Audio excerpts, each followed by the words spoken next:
Hey guys, this is Paradox. This is the third installment of the Vault of 7 Stars, part of the Duelyst challenges.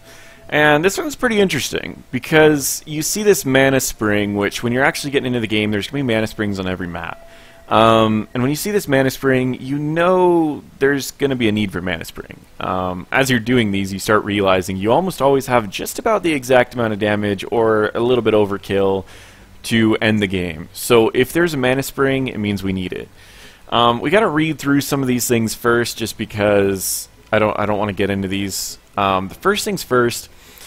The enemy general has a blade on. This blade, whenever it kills an enemy, it's going to restore 2 health. So even if you had these guys attack, they would do 1 damage and you'd gain 2 life. So if you need these mana crystals, you're not going to be able to use them.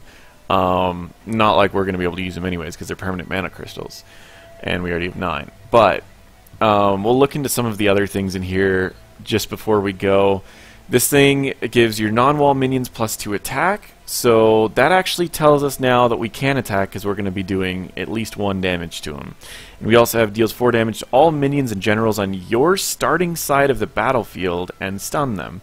Your starting side of the battlefield is essentially this area, and correct me if I'm wrong, I know the pre-alpha had it from here forward, and then part of it they had it here, and I'm making this video in the alpha, so this may change. But as of right now, it's these. It's just the 4 squares by 5 squares.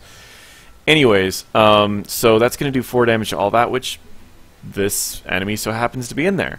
But also remember, it says it stuns them, and it's all minions and generals. So this needs to be the last thing we do, because our general will get stunned if we don't do this last. So we're not even going to look at this right now. We're going to look at everything else. This says switch positions with any other minion, and this pumps up all of your minions. So what we're looking at right here, we have 10 mana worth of stuff, so for sure we need to do this. The first thing we're going to do is I just want to get this out here right away. I believe is the bonus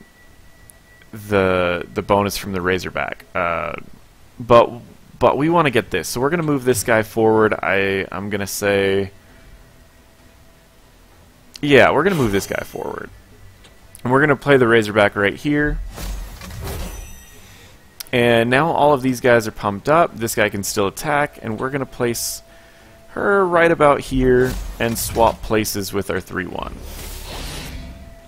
Now we have 3 3-1s in this area. We're just going to attack. We're going to attack. Attack.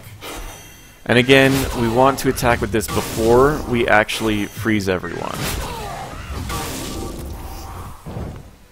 Now the reason we attacked with those guys first is we wanted to remove her blade before she counterattacked this person. If not, we would have had not enough life to survive this. So make sure that you attack with your crystals before you attack with your general. And go with this stuff. And that'll do it. Thanks for watching.